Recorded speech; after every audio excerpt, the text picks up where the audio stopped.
Chapter 5. Letter from Miss Mina Murray to Miss Lucy Westenra. 9th May.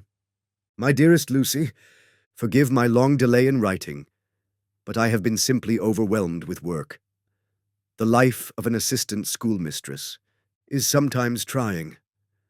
I am longing to be with you, and by the sea, where we can talk together freely and build our castles in the air. I have been working very hard lately, because I want to keep up with Jonathan's studies, and I have been practicing shorthand very assiduously. When we are married, I shall be able to be useful to Jonathan, and if I can stenograph well enough, I can take down what he wants to say in this way and write it out for him on the typewriter, at which also I am practicing very hard. He and I sometimes write letters in shorthand, and he is keeping a stenographic journal of his travels abroad. When I am with you, I shall keep a diary in the same way. I don't mean one of those 2 pages to the week with Sunday squeezed in a corner diaries, but a sort of journal which I can write in whenever I feel inclined. I do not suppose there will be much of interest to other people, but it is not intended for them. I may show it to Jonathan some day if there is in it anything worth sharing, but it is really an exercise book. I shall try to do what I see lady journalists do, interviewing and writing descriptions and trying to remember. Conversations. I am told that, with a little practice, one can remember all that goes on, or that one hears said, during a day. However, we shall see. I will tell you of my little plans when we meet. I have just had a few hurried lines from Jonathan from Transylvania. He is well, and will be returning in about a week. I am longing to hear all his news. It must be nice to see strange countries.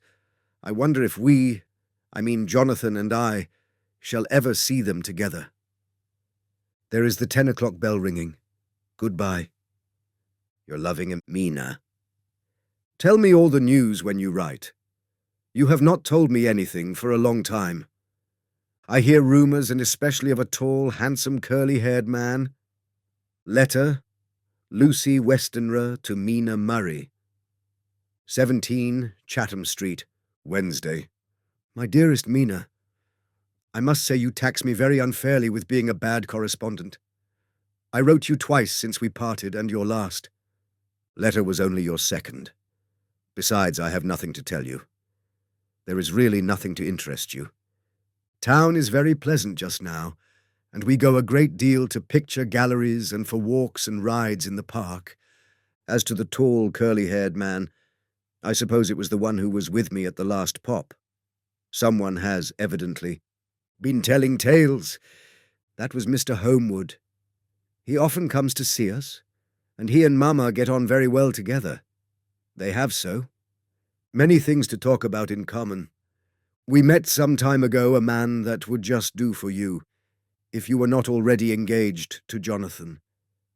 He is an excellent party, being handsome, well off, and of good birth. He is a doctor and really clever. Just fancy, he is only 29, and he has an immense lunatic asylum all under his own care. Mr. Homewood introduced him to me, and he called here to see us, and often comes now. I think he is one of the most resolute men I ever saw, and yet the most calm. He seems absolutely imperturbable. I can fancy what a wonderful power he must have over his patients. He has a curious habit of looking one straight in the face, as if trying to read one's thoughts.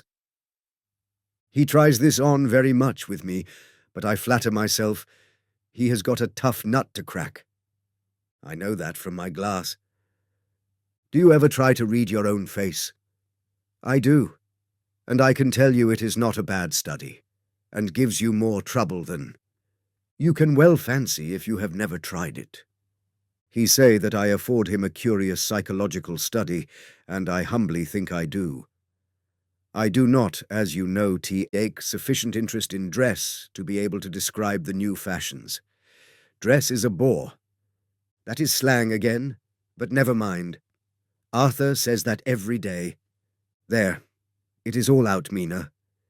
We have told all our secrets to each other since we were children. We have slept together and eaten together, and laughed and cried together. And now, though I have spoken, I would like to speak more. Oh, Mina, couldn't you guess? I love him. I am blushing as I write, for although I think he loves me, he has not told me so in words. But oh, Mina, I love him. I love him. There, that does me good. I wish I were with you, dear, sitting by the fire undressing as we used to sit, and I would try to tell you what I feel. I do not know how I am writing this even to you. I am afraid to stop, or I should tear up the letter, and I don't want to stop, for I do so want to tell you all. Let me hear from you at once, and tell me all that you think about it. Mina, pray for my happiness. Lucy, P.S. I need not tell you this is a secret. Good night again. L. Letter, Lucy Westenra to Mina Murray. 24 May. My dearest Mina, thanks and thanks and thanks again for your sweet letter. It was so nice to be able to tell you and to have your sympathy. My dear, it never rains, but it pours. How true the old proverbs are. Here am I, who shall be 20 in September, and yet I never had a proposal till today, not a real proposal, and today I had 3. Just fancy! 3 proposals in one day. Isn't it awful? I feel sorry, really and truly sorry, for 2 of the poor fellows. Oh, Mina, I am so happy that I don't know what to do with myself. And 3 proposals. But, for goodness sake, don't tell any of the girls, or they would be getting all sorts of extravagant ideas and imagining themselves injured and slighted if in their very first day at home they did not get 6 at least. Some girls are so vain. You and I, Mina dear, who are engaged and are going to settle down soon soberly into old. Married women can despise vanity. Well, I must tell you about the 3, but you must keep it a secret, dear. From everyone except, of course, Jonathan. You will tell him, because I would, if I were in your place, certainly tell Arthur. A woman ought to tell her husband everything. Don't you think so, dear? And I must be fair. Men like women, certainly their wives, to be quite as fair as they are. And women, I am afraid, are not always quite as fair as they should be. Well, my dear, number 1 came just before lunch. I told you of him, Doctor. John Seward, the lunatic asylum man, with the strong jaw and the good forehead. He was very cool outwardly, but was nervous all the same.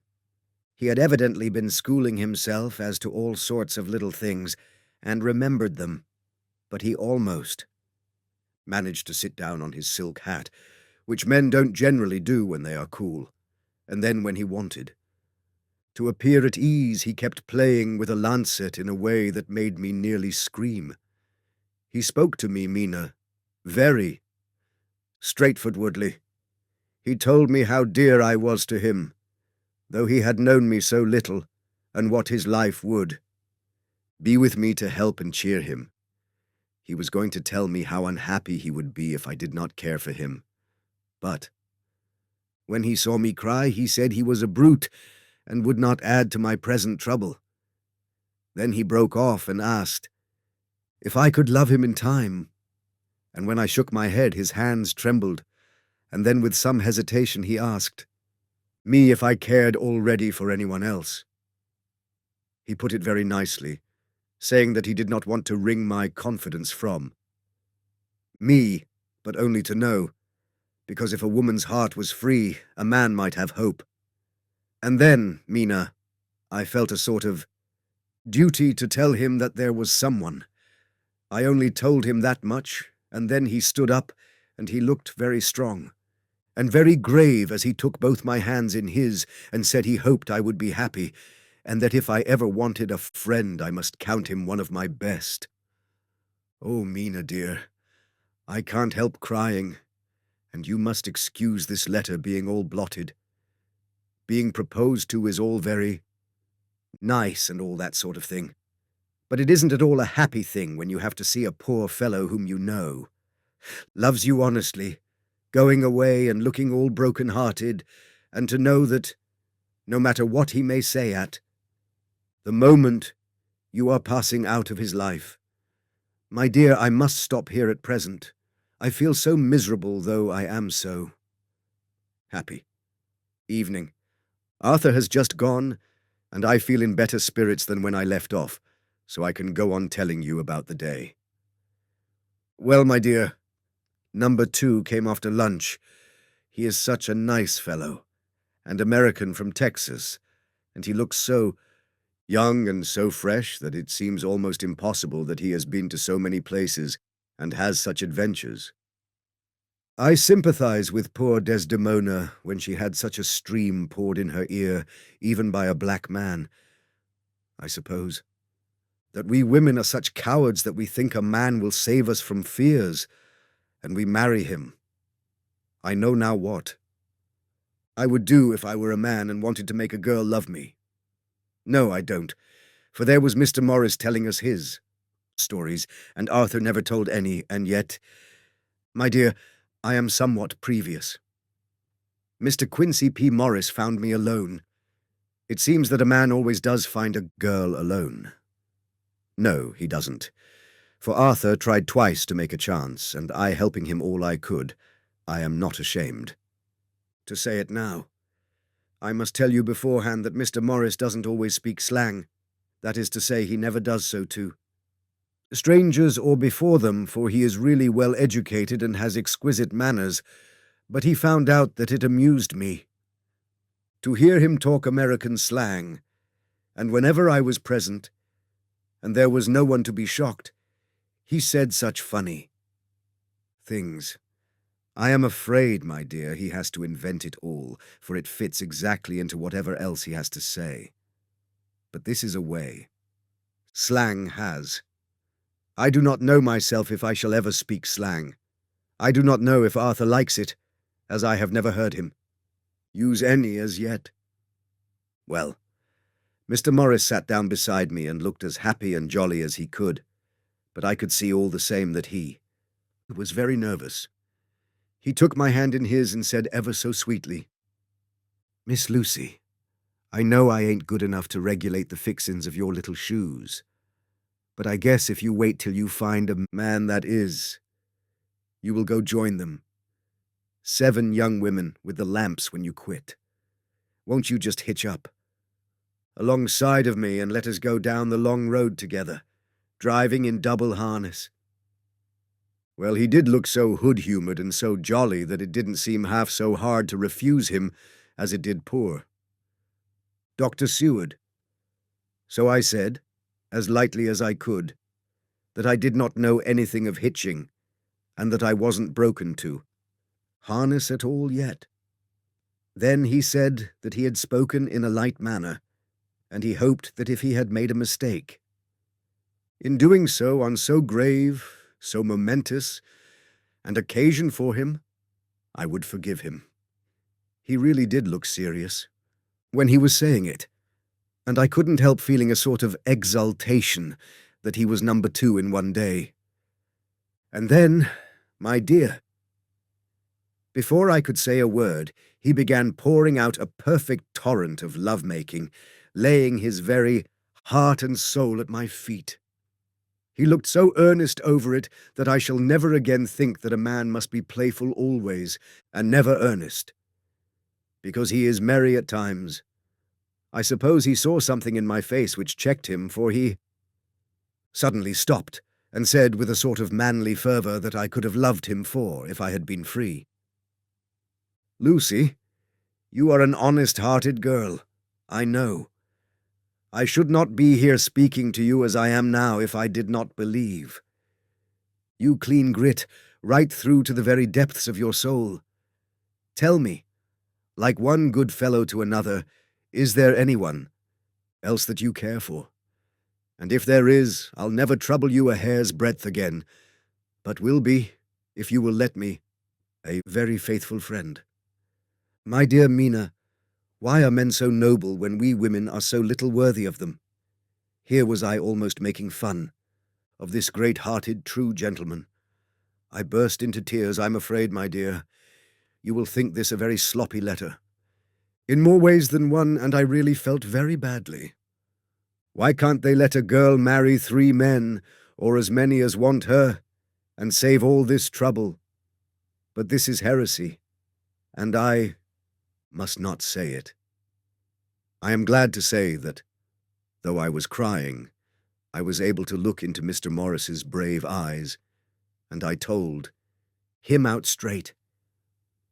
Yes, there is someone I love, though he has not told me yet that he even loves me. I was right to speak to him so, frankly, for quite a light came into his face, and he put out both his hands and took mine. I think I put them into his, and said in a hearty way, "That's my brave girl. It's better worth being late for a chance of winning you than being in time for any other girl in the world. Don't cry, my dear. If it's for me, I'm a hard nut to crack, and I take it standing up. If that other fellow doesn't know his happiness, well, he'd better look for it soon, or he'll have to deal with me. Little girl, your honesty and pluck have made me a friend, and that's rarer than a lover. It's more selfish anyhow. My dear, I'm going to have a pretty lonely walk between this and Kingdom Come. Won't you give me one kiss? It'll be something to keep off the darkness now and then. You can, if you like, for that other good fellow, or you could not love him, hasn't spoken yet." That quite won me, Mina, for it was brave and sweet of him, and noble too, to a rival, wasn't it? And he so sad, so I leant over and kissed him. He stood up with my 2 hands in his, and as he looked down into my face, I am afraid I was blushing very much. He said, "Little girl, I hold your hand, and you've kissed me, and if these things don't make us friends, nothing ever will. Thank you for your sweet honesty to me, and goodbye." He wrung my hand, and taking up his hat, went straight out of the room without looking back, without a tear or a quiver or a pause, and I am crying like a baby. Oh, why must a man like that be made unhappy when there are lots of girls about who would worship the very ground he trod on? I know I would if I were free, only I don't want to be free, my dear. This quite upset me, and I feel I cannot write of happiness just at once, after telling you of it, and I don't wish to tell of the number 3 until it can be all happy. Ever your loving Lucy. P.S. Oh, about number 3, I needn't tell you of number 3, need I? Besides, it was all so confused, it seemed only a moment from his coming into the room till both his arms were round me, and he was kissing me. I am very, very happy, and I don't know what I have done to deserve it. I must only try in the future to show that I am not ungrateful to God for all his goodness to me in sending to me such a lover, such a husband, and such a friend. Goodbye. D.R. Seward's Diary, kept in phonograph. 25th May. Ebb tide in appetite today. Cannot eat, cannot rest, so diary instead. Since my rebuff of yesterday, I have a sort of empty feeling. Nothing in the world seems of sufficient importance to be worth the doing. As I knew that the only cure for this sort of thing was work, I went amongst the patients. I picked out one who has afforded me a study of much interest. He is so quaint that I am determined to understand him as well as I can.